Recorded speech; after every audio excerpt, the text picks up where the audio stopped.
গভীর মনোযোগ দিয়ে কথাগুলো শুনে যান। হাসরের ময়দান যেদিন কায়েম হয়ে যাবে, ওই বিচার দিবসের একদিন হবে 50,000 বছরের সমান। যেদিন সূর্য হাত মাথার উপরে চলে আসবে, মানুষের মাথার মগজগুলো টকবক করে গলবে। যেদিন বেঈমানদের জিহ্বা নাভি পর্যন্ত ঝুলে আসবে, যেদিন পাহাড় পর্বত নদীর আলা বিল্ডিং ইমারত কোনো কিছু দেখাবে না। ভারত, বাংলাদেশ, আমেরিকা, লন্ডন, পৃথিবীর কোন রাষ্ট্র, কোন দেশ থাকবে না বাজানো গো আমার। কুল্লু মান আলাইহা ফান, এই পৃথিবীর জমিনের সব কিছু আল্লাহ তাআলা ধ্বংস করে দেবেন ওই কঠিন কিয়ামতের ময়দানে। ভাই ভাইকে দেখে পালিয়ে যাবে, সেই কথা আল্লাহ তাআলা বলেন, ইয়াউমা ইয়াফিরুল মারউ মিন আখিহি ওয়া উম্মিহি ওয়া আবিহি ওয়া সাহিবাতিহি ওয়া বানি। কিয়ামতের ময়দানে ভাই ভাইকে দেখে পালিয়ে যাবে, মাতা পিতা সন্তানকে দেখে পালিয়ে যাবে, স্ত্রী স্বামীকে দেখে পালিয়ে যাবে। ওই কঠিন কিয়ামতের ময়দানে আল্লাহর আরশের ছায়া ছাড়া আর কোন ছায়া থাকবে না। ওই ছায়ার নিচে আল্লাহ তাআলা শাস্তির মানুষকে ছায়া দান করবেন। এটা হলো কিয়ামতের ময়দানে আল্লাহ তৈরি করা ভিআইপি গ্যালারি। সেখান থেকে আল্লাহর বান্দারা কিয়ামতের ফাইনাল খেলা উপভোগ করবেন। মানুষ দলে দলে পানি পানি বলে চিৎকার মারবে, হাসরের ময়দানে ছোটাছুটি করবে বাজার। দলে দলে মানুষ বিশ্বনবীর দিকে রওনা করবেন। কিছু মানুষের চোখের সামনে আল্লাহ তাআলা পর্দার আবরণ তৈরি করে দেবেন। নবী তখন ডেকে বলবেন, আল্লাহ, সংখ্যায় আমি আমার অনেক উম্মতকে দেখতে পাইলাম, কেন জানি সংখ্যাটা কমে গেল, বুঝতে পারলাম না। আমার আল্লাহ তখন ডেকে বলবে, বন্ধু, পাইকারি দরে আপনি সবাইকে আজকে হাউজে কাউসারের পানি পান করাইতে পারবেন না। দুনিয়ার জীবনে 2টি অপরাধ করেছিল যারা, আজকে কিয়ামতের ময়দানে আপনার হাতে পানি পাবে না। তারা জোরে বলেন, কয়টি অপরাধ? এই 2টি অপরাধ কি জানার দরকার আছে না নাই? বলা যায় না। ওই 2টা অপরাধ আপনার আমার ভিতরেও থাকতেই পারে। কথা বলেন, তাহলে শোনার দরকার আছে না নাই? আমার দিকে তাকান। নবীজি হাউজে কাউসার পিয়ালা নিয়ে দাঁড়িয়ে আছেন বাজান। নবীজিকে দেখবেন আর নবীজির হাতে হাউজে কাউসারের পানি পান করবেন। কারা কারা কিয়ামতের ময়দানে নবীজির হাতে হাউজে কাউসারের পিয়ালার পানি পান করতে চান? 2টা হাত তুলে আল্লাহকে দেখান। আল্লাহ আমাদের সবাইকে কিয়ামতের ময়দানে নবীজির হাতে হাউজে কাউসারের পানি পান করার তৌফিক দান করুন। জোরে বলুন আমিন। সবাই আমার সাথে বলেন, আল্লাহ আমাদের সবাইকে কিয়ামতের ময়দানে নবীজির হাতে হাউজে কাউসারের পানি পান করা তৌফিক দান করুন। জোরে বলেন আমিন। আর একটু চিল্লা বলেন আমিন। আপনারা আমার ভাইরা চিন্তা করেন, রাসূল হাউজে কাউসারের পিয়ালা নিয়ে দাঁড়িয়েছেন। শুনেন, আমার দিকে তাকান। হযরত আবু বকর সিদ্দিক রাদিয়াল্লাহু তাআলা আনহু পিয়ালাগুলো ভরায়া দিবেন, মাঝখানে দাঁড়িয়ে থাকবেন হযরত ওমর। হযরত ওমর রাসূলের হাতে দিবেন, আর নবীজি তার আদরের উম্মতকে খুঁজে খুঁজে কিয়ামতের ময়দানে হাউজে কাউসারের পানি পান করাবেন। রাসূলের হাতে এক পেয়ালা হাউজে কাউসারের পানি যদি পান করতে পারেন, জান্নাতে ঢোকা পর্যন্ত আপনারা তৃষ্ণা লাগবে না, তৃষ্ণা মিটে যাবে। বলুন সুবহানাল্লাহ। এখন পানি চাইলে কি পাওয়া যাবে? কথা কন। আমি আপনাদের এলাকায় আসলাম, উদাহরণ কথা বোঝানোর জন্য এক্সাম্পল দিচ্ছি। একটা ছেলেকে কিছু চকলেট দিলেন, দিয়ে বলে, ভাতিজা আমার জন্য এক বোতল পানি আনো, আমি একটু ওযু বানাবো। ওই ছেলেটা চকলেটটাই মারছে দূর, মাঝখানে আছার গায়ে পড়ে গেছে, হাঁটু ছিলে গেছে, রক্ত বের হয়েছে। এর পরেও বটনা ভরে এই পানি নিয়ে আমার সামনে হাজির। আমি তখন বললাম, বাবা এই পানিটা আনতে গিয়ে তোমার কষ্ট হয়েছে, মাঝখানে আছার গায়ে পড়ে গেছো, ব্যথা পাইছো, রক্ত মনে হয় বেরোছে। ওই ছেলেটা তখন বলতেছে, আমি এরকম কত পরে যাই, আমার কিছুই হয় না। ওই চকলেটের খুশির কারণে ব্যথাকে ব্যথা মনে হচ্ছে না। কথা বলে ডেকে না আমার ভাইরা। ওই কিয়ামতের কঠিন ময়দানে নবীজির হাতে এক পেলা হাউজে কাউসারের পানি তকদিরে নসিবে ভাগ্যে যদি জুটে যায়, কিয়ামতের কঠিন দিন আপনার কাছে কঠিন মনে হবে না, আল্লাহ সহজ করে দেবেন। নবীজির হাতে এক পেলা হাউজে কাউসারের পানি আর আল্লাহর আরশের নিচে ছায়া যদি ভাগ্যে জুটে যায়, আল্লাহ যদি দয়া করে দেয়, তাহলে আপনি জান্নাতি, আপনার আর কোনো টেনশনই নেই। সুবহানাল্লাহ। পকেটে তুলে রাখেন, কাল 9টার পরে ভাবিক নিয়ে সাথে নিয়ে বলি। মানে কাতুকুতু করে একটু জোরে কর না সুবহানাল্লাহ। একবার সুবহানাল্লাহ পড়বেন, জান্নাতের বাগানে একটা গাছ লাগানো হয়। ঝিনাইদহের মাটি বসে জান্নাতে গাছ লাগান, স্যার ঠিক আছে বাবা, একটু জোরে কর সুবহানাল্লাহ। এইবার দরদ আর ভালোবাসা নিয়ে আল্লাহ এতগুলো বান্দা সুবহানাল্লাহ বলবে, আল্লাহ গাছ কিন্তু ভালোভাবে লাগাইয়া দিও মালিক। আমরা বিশ্বাস করি, এটা আমাদের বিশ্বাস যে আজকে আমরা মন থেকে সুবহানাল্লাহ পড়বো, তুমি আমাদের জন্য জান্নাতের বাগানে গাছ লাগাই দিও। চিৎকার মেরে বলুন সুবহানাল্লাহ, সুবহানাল্লাহ। যতবার বলবেন ততবার একটা করে গাছ। একটা তেজি ঘোড়া নিয়ে 100 বছর দৌড়াইলেও এই গাছের ছায়া অতিক্রম করা সম্ভব নয়। 100 বছর দৌড়ে ছায়া অতিক্রম করা যাবে না, গাছ কত বড় চিন্তা করে। কষ্ট হচ্ছে নাকি আপনাদের? আমার ভাইয়েরা, এইবার একটু গভীর মনোযোগ দিয়ে কথাগুলো শুনে যান বাজান। হাউজে কাউসারের পানি চাইলে তো পাওয়া যাবে না, কাজ করা লাগবে। ঠান্ডা পানি দিয়ে ওযু বানায় নামাজ আদায় করা লাগবে। হঠাৎ করে নামাজ পড়া শুরু করলে পুরাতন মুসল্লিরা দেখে আর টিটকারি মারে, ঠাট্টা বিদ্রুপ করে। হ্যাঁ, সূর্য কোন দিক উঠছে? উত্তর পাড়া বাসা দিকে মসজিদে নামাজ পড়বি না 2 দিন পরে ছেড়ে দিবি? 2 দিন পড়বি আর 2 একটু পড়বি, এরকম করে আল্লাহর সাথে তামাশা করিস না। এরকম কিছু মুরব্বি আছে না, অতিরঞ্জিত বোঝে, খুব বেশি বোঝে, বেশি পক পক করে, কথা কন না। এই চাচা, ওই লোক 2 একটু পড়বি না 2 দিন পড়বি, আপনার কোনো সমস্যা? মসজিদে কি জায়গা হচ্ছে না? আপনার দেহ কি অনেক বড়? তাহলে ওই লোকটা মসজিদে আসছে কেন সমালোচনা করতেছেন? আপনারা দোয়া করেন যে ভাতিজা তুমি মসজিদে আসছো, দেখে দিলটা ভরে গেছে, আল্লাহর কাছে দোয়া করি আল্লাহ তোমাকে যেন 5 ওয়াক্ত সালাত মসজিদে এসে জামাতের সহিত পড়ার তৌফিক দান করেন।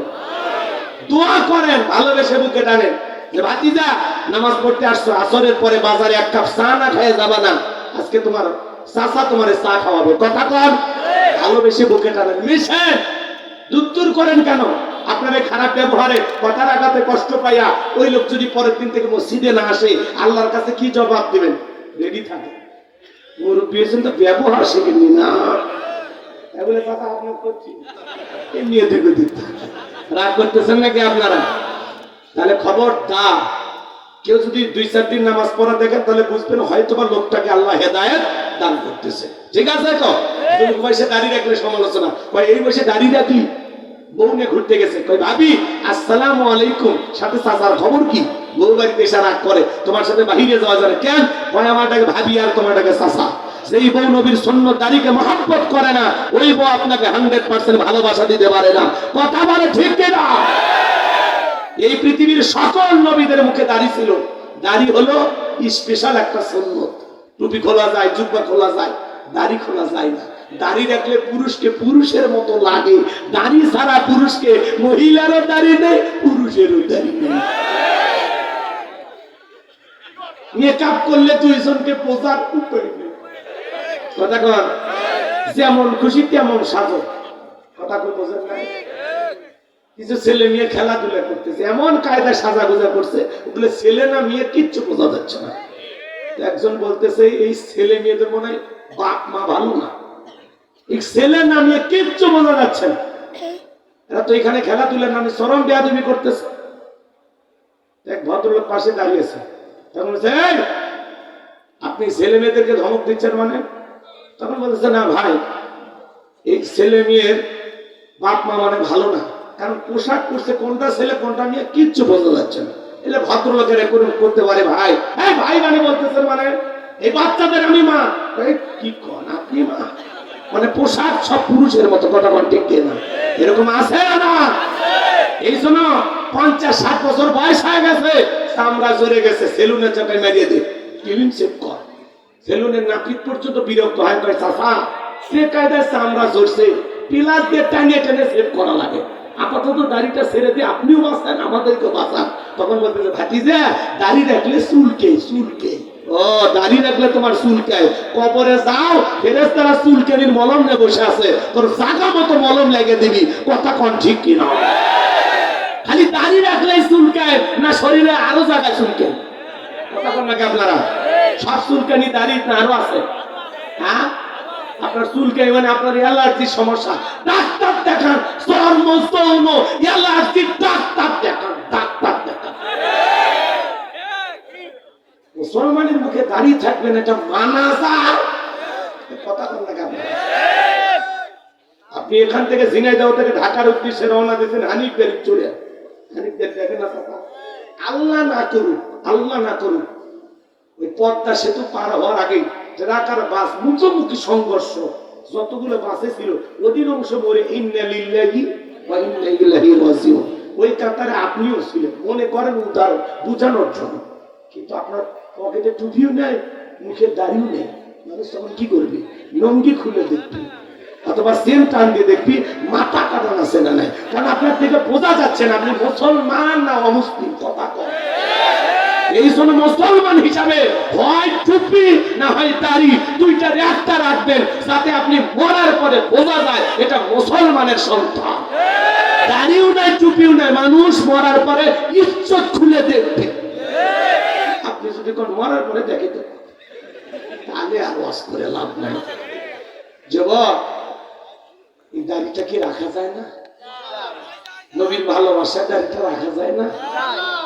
দাড়িটা কাইটা রসুলকে কষ্ট দিও না। কোন কোন যুবক মুখে দাড়ি নেই, আজকের মাহফিল থেকে ওয়াদা দেয়, হুজুর কথা দিলাম নবীকে ভালোবাসা আপনার এই কথা শুনে আজকে থেকে আমি পরিবর্তন হয়ে যাবো, আর জীবনে কোনোদিন এই দাড়ি কাটবো না, এই দাড়িতে বেলেট লাগাবো না। হাত তুলে বলেন কোন কোন যুবক দাড়ি নাই দাড়ি রাখবেন? ইনশাআল্লাহ আল্লাহ এতগুলো মানুষকে তুমি হেদায়েত দান করছো, আল্লাহ তুমি কবুল করো। জোরে বলেন আমিন। বাস এই কয়েকটা মানুষ যদি দাঁড়িয়ে রাখে আজকের মাহফিল কবুল, আল্লাহ কবুল করো। জোরে বলেন আমিন। এবার শোনেন, হাউজে কাউসারের পানি চাইলেই পাওয়া যাবে না, কাজ করতে হবে দুইটি। জোরে বলেন কয়টি? দুইটা আঙ্গুল দেখায় বলেন তো কয়টি? দুইটি। আল্লাহ তাআলা সেটা 2 নাম্বার আয়াতে জানিয়ে দিলেন। সবাই একটু জবান ছেড়ে আমার সঙ্গে পড়ুন, ফাসাল্লিলি রাব্বিকা ওয়ানহার। বলেন ফাসাল্লিলি রাব্বিকা ওয়ানহার। 1 নাম্বার হলো ফাসাল্লিলি রাব্বিকা, রবের উদ্দেশ্যে সালাত আদায় করা লাগবে। নামাজ হবে একমাত্র কার জন্য? কুল ইন্না সালাতি ওয়া নুসুকি ওয়া মাহইয়ায়া ওয়া মামাতি লিল্লাহি রাব্বিল আলামিন। সূরা আনআম আয়াত নাম্বার 162। আল্লাহ রাব্বুল আলামিন জানিয়ে দিলেন, নবীজি আপনি বলুন, আমার নামাজ, আমার কুরবানি, আমার জীবন, আমার মরণ লিল্লাহি রাব্বিল আলামিন, আসমান জমিনের প্রতিপালকের জন্য। বলুন আল্লাহু আকবার। আমার জীবন, আমার মরণ, আমার বন্দেগী কবুল করো ইয়া ইলাহি, আমার জিন্দেগি, আমার জীবন, আমার মরণ, আমার বন্দেগী। মারহাবা কোন?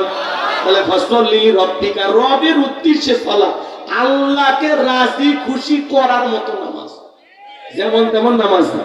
আল্লাহ বলেন ফালিয়াবুদু রাব্ব হাযাল বাইত আল্লাযী আত'আমাহুম মিন জু' ওয়া আমানাহুম মিন খাউফ।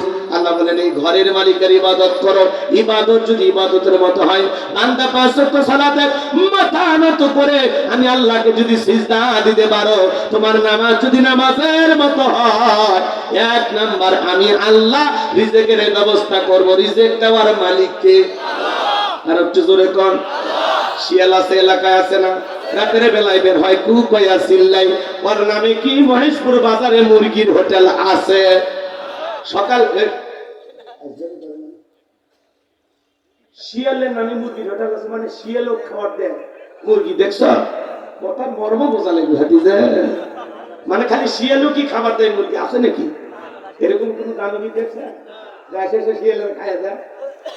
বোঝা লাগে মুরগির হোটেল তো আছে, মুরগি তো বেচা কিনা হয়, ওইটা না। শিয়ালকে খাওয়ার জন্য আলাদা আছে কিনা? আছে কি? নাই।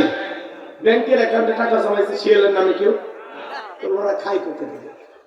কে খাওয়ায়? পাখি দেখেন না, সকালবেলা বাসা থেকে বের হয়ে যায়, সন্ধ্যেবেলা পাখির পেটটা ভরে বাসায় ফেরত আছে, কে খাওয়াইলো? আল্লাহ যদি পাখিকে খাওয়ায়, শিয়ালকে খাওয়ায়, আমরা হলাম আশরাফুল মাখলুকাত, সৃষ্টির সেরা। কুনতুম খায়রা উম্মাতিন উখরিজাত লিন-নাস। আল্লাহ বলেন তোমাদেরকে উত্তম জাতি বানাইছি, ভিআইপি বানাইছি। সুবহানাল্লাহ। তাহলে আল্লাহকে আমাদেরকে না খাওয়ায় মারবে? তাহলে 5 ওয়াক্ত সালাত আদায় করলে রিজেক্ট দেবেন কি? ওয়া মা মিন দাব্বাতিন ফিল আরদি ইল্লা আলাল্লাহি রিজকুহা। সূরা হুদের ভিতরে আল্লাহ পাক জানিয়ে দিলেন এই পৃথিবীতে এমন কোন বিচরণশীল প্রাণী নাই যার রিজেকের ব্যবস্থা আমি আল্লাহ আসমান থেকে করি না। ওই আটলান্টিক মহাসমুদ্রের 33,000 ফিট গভীরতল পানি নিচে থাকা ছোট্ট একটা প্রাণী, তার রিজেকের ব্যবস্থাও আমি আল্লাহ আসমান থেকে করি। বলুন সুবহানাল্লাহ। তাহলে 1 নাম্বার নামাজের মতো আদায় করলে রিজেক দেবেন তিনি কে? আর 2 নাম্বার ওয়া আমানাহুম মিন খাউফ, সকল ভয় থেকে আল্লাহ নিরাপত্তা দেবেন। সমাজে ভয় আছে না নাই? মেয়েটা কলেজে গেল, একা একা ফিরবে নাকি জামাই সাথে নিয়ে ফিরবে? ভয় আছে না নাই? মেয়েটা স্কুলে গেল, ভালোভাবে ফিরবে নাকি লালসার শিকার হবে? ভয় আছে না নাই? আপনি বিকাশের দোকানদার 2 লক্ষ টাকা নিয়ে মহিষপুর থেকে পাকরাইলে আসবেন, মনে মনে ভাবতেছেন আল্লাহ রাত 3টা বাজে 2 লাখ টাকা পকেটে, আমি পাকরাই এই গ্রামে পর্যন্ত যাইতে পারবো নাকি ছিনতাইকারী কবলে পড়ে টাকা যান 2টা হারাবো? ভয় আছে না নাই? জোরে বলেন ভয় আছে না নাই? এদেশে চুরির ভয় নাই, ছিনতাইয়ের ভয় নাই। স্বাধীনতার 54 বছর কেটে গেল, আজ পর্যন্ত চুরি বন্ধ হলো না। কথা বলেন না কেন? এজন্য মনে রাখবেন বাজার, মানুষের তৈরি করা তন্ত্র মন্ত্র দিয়া সমাজ পরিবর্তন করা যাবে না। ডক্টর কামালের তৈরি করা সংবিধান দিয়া বাংলাদেশে শান্তি আসতে পারে না। লেনিন কারমার্সের গণতন্ত্র দিয়া শান্তি আসতে পারে না। লন্ডন আমেরিকার পানি পড়া, ভারতের পানি পড়া, এটা দিয়া সমাজ পরিবর্তন হবে না। এই সমাজে যদি পরিবর্তন আনতে চান, আল্লাহর কোরআনের আইন দিয়া চোরের বিচার করা লাগবে। আজ থেকে 1500 বছর আগে আল্লাহ আইন দিয়েছেন ওয়াসারিকু ওয়াসারিকাতু ফাকতাউ আইদিয়াহুমা জাযাআম বিমা কাসাবা নাকালাম মিনাল্লাহ। সূরা মাইদার 38 নম্বর আয়াতে আল্লাহ আইন দিয়েছেন চোর পুরুষ হোক আর নারী হোক, আল্লাহর বিধান, আল্লাহর ফয়সালা। অপরাধ যদি প্রমাণিত হয় চোরের হাত কেটে দাও। একটা চোরের হাত কেটে সোশ্যাল মিডিয়ার মাধ্যমে ফলাও করে যদি প্রচার করা হতো, প্রত্যেকটা স্যাটেলাইট টেলিভিশনে 2-3 ঘন্টা পরে ব্রেকিং নিউজ যদি দেখানো হতো, বাংলাদেশের সমস্ত চোরেরা তওবা করে আল্লাহর ওলি হয়ে যেত।